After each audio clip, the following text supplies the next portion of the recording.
Le journal de 7 heures sur Europe 1, Christophe Lamar. Bonjour Christophe. Bonjour Dimitri, bonjour à tous. L'issue du scrutin ne faisait guère de doute. Vladimir Poutine réélu pour la 5e fois président de la Fédération de Russie avec 87,9% des voix.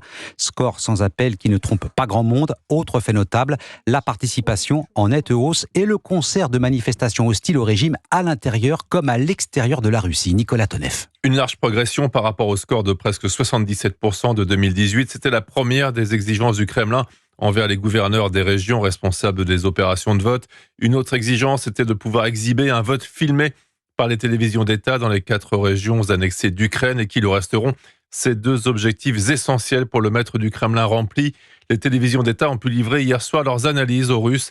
Ces chiffres prouvent à quel point ils soutiennent leur président, le suivent et l'encouragent dans ce qui est appelé en Russie l'opération spéciale contre Kiev. Ces chiffres montreraient aussi la résistance du pays face à l'Occident et à ses manœuvres pour le déstabiliser.